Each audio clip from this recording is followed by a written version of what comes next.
say those shorts are missing. I asked myself, how did the shoes get to this area? It may very well be that Tiffany was the victim of foul play. Someone that was involved in the foul play picked those items up and threw them away when they were leaving the scene.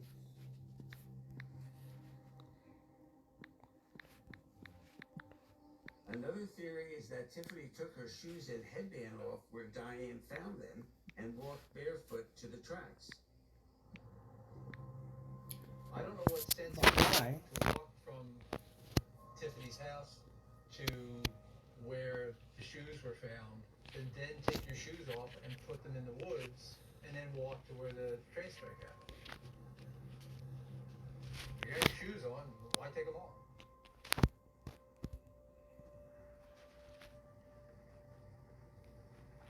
See how far we've gone so far on this ride down the tracks? You're sitting in the back. Can you feel this? Feel the road surface? Yeah.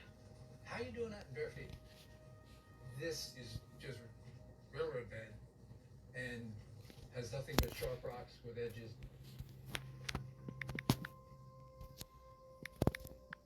If you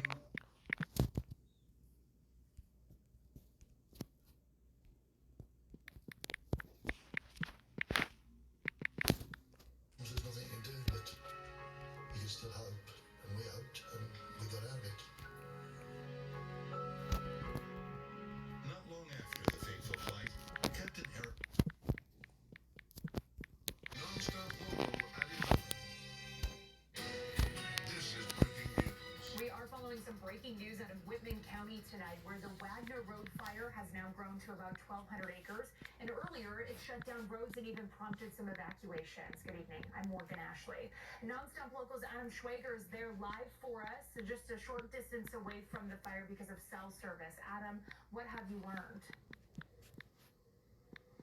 Yeah, Morgan, the fire is raging over there right now, and last we heard from Whitman County Fire, they told us it's at about 1,200 acres, but is not growing and is not a threat for the time being. Evacuation orders, which were at level 3 at about 8:30, they were lifted at around 9 o'clock as the winds died down and the humidity picked up, aiding in the firefighters' effort. Also, those sections of road that were closed you were talking about alongside the road I'm currently standing on, they've all been lifted, so all the roads here are reopened.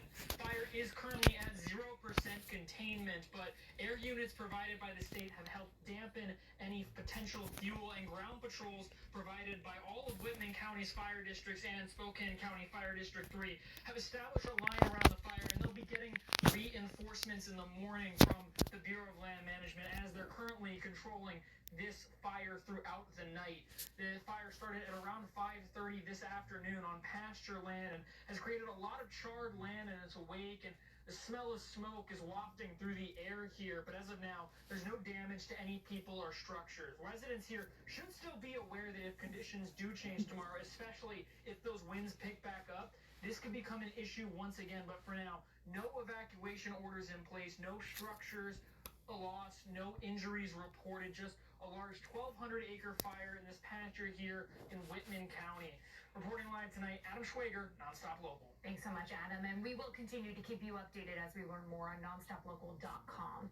There are a couple of other fires we're following. Evacuation levels for wildfire burning in Grant County have been downgraded. So the Baird Springs fire broke out near Crescent Bar and Quincy. This was Monday afternoon. So far, it's burned 2,400 acres. Level 2 evacuations, meaning get set to leave, are now down to a level 1, meaning you should be really aware of your surroundings. Firefighters say they plan to remain on scene to fully contain the fire because the state asked for FEMA help so they can use some federal funds to fight the fire. Then there's the Beatop fire. This one is burning across the state line in Idaho near Clark Fork. U.S. Forest Service says that it's grown to 55 acres and more than 150 firefighters are there at the scene. At this point, it's about 16% contained. The fire was first reported July 1st. A lightning bolt is being blamed for starting the fire. This ain't no SCP containment. Spokane.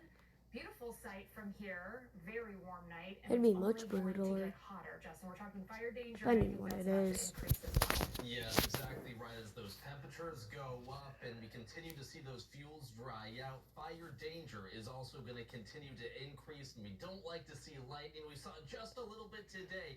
Let's take a look at our radar throughout most of the region. A very quiet, very sunny day, but areas up north is where we saw a little bit more activity, especially Okanagan County. Once again, right around the Winthrop area, we actually had a flash flood warning that did go into effect. That has since been lifted, but you can see quite a bit of lightning and very slow moving storms that brought quite a bit of rain down. So we did see those creeks, rivers begin to rise, and some sitting water on area roadways there in Okanagan County. Something to still pay attention to as you head out tomorrow morning. As far as the rest of us, have also been tracking some of those winds, and over the last 24 hours, we've seen some gusts up around that 25-mile-an-hour mark for areas like Spokane. Down in Whitman County, down in the Rock Lake area where Adam is, we have seen some gusts up around 20 miles an hour today, but the good news for firefighters tonight, we are seeing those gusts slow down quite a bit. Most of us in the single digits throughout the night tonight. We expect tonight to overall be very quiet. But what are things looking like ahead? We're going to talk about fire danger, and we're also going to talk about our chances to see the northern lights here in just a moment, Morgan. All right, sounds good. Thanks so much, Justin. Some new video of a deadly crash in Post Falls just off of Interstate 90, where you can see firefighters trying to put out the flames. We've learned several important things about this crash. The person killed was a 58-year-old man. This happened near westbound Interstate 90 in the Idaho Street overpass, where there's no exit there. Crews have spent about 4 hours piecing together what happened this afternoon. Idaho State Patrol says the driver, who has not been identified, was heading west on 90, left the roadway, and hit this concrete overpass head on. Yeah, broke his car in burst into half, I flames and guess. was killed. ISP also believes the driver wasn't wearing a seatbelt at the time. Police Yeah, are there's still half the car. investigating. Yeah, that's what I said. He had to have been going like over 100 miles an hour. On Spokane South Hill. Let's show you what we're talking about. This is the area of 13th and Freya. Not only did the main break, the city spokeswoman says a nearby city water truck came to help, looked over the break, and then it caused an entire section of street to collapse. You can see repair crews on scene, road closed signs posted in the area with detours there now. We talked with a woman who's lived on Freya for 40 years, and she says she called the city to warn them about the possibility of a main break at that location years ago.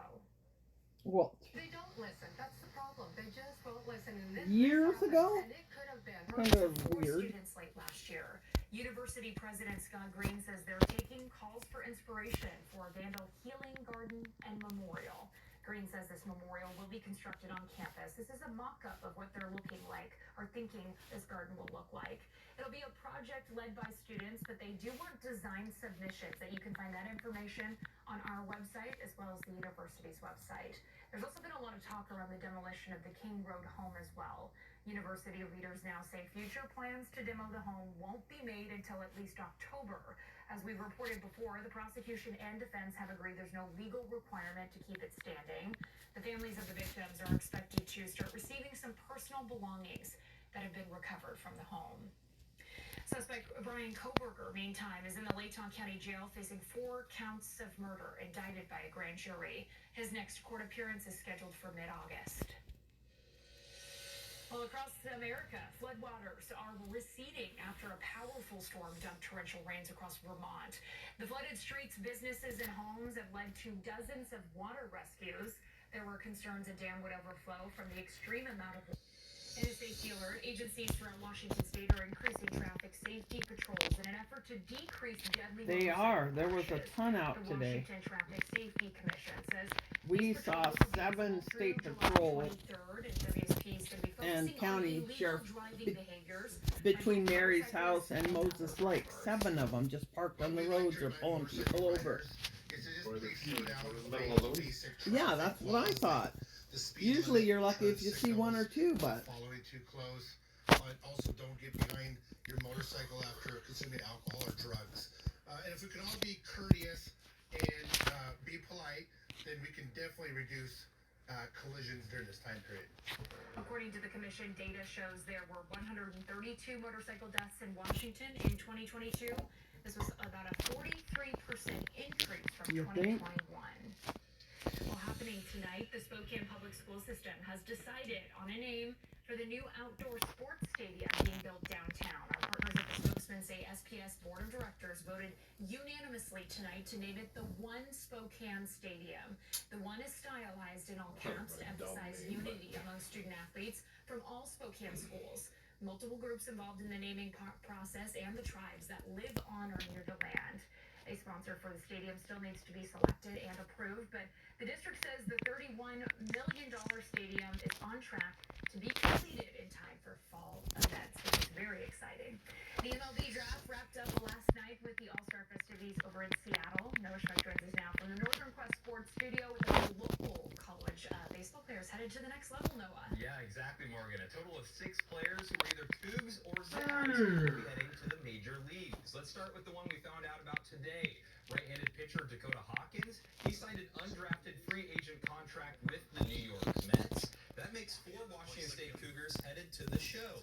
In the 8th round of the draft, the Cleveland Guardians selected outfielder Jonah Abinkula. He was the first to go. In round 12, the Los Angeles Angels took infielder Sam Brown. And then in the round of 18, the Atlanta Braves grabbed infielder Cam McGee. The Gonzaga Bulldogs had 2 players selected in the MLB draft. In the 7th round, the Tampa Bay Rays took right-handed pitcher Owen Wild with the 213th pick in the draft. And in round 18, the Chicago Cubs selected infielder Brian Palmer. This marks the 8th straight season that multiple Zags were taken in the MLB draft. Now stick around, because later on in the show, I'll have more from former Cougs and former Zags in some NBA Summer League action. Morgan, back to you. All right, thanks so much, Noah. Still to come here tonight at 11. 1 year ago today, we got the first photos from the James Webb Space Telescope. What space experts say about the powerful science tool. And an aggressive hawk has interfered with the Postal Service in Texas. That's coming up in your Mad Minute. But first, Justin is back with a look at your full weather forecast right after this. Leslie has weather on your schedule. NonstopLocal.com. Get help reaching your goals with JP Morgan Wealth Plan, the digital money coach in the Chase mobile app. Use it to set and track your goals, big and small, and see how changes you make today could help put them within reach. From your first big move to retiring poolside and the other goals along the way, Wealth Plan can help you get there. JP Morgan Wealth Management.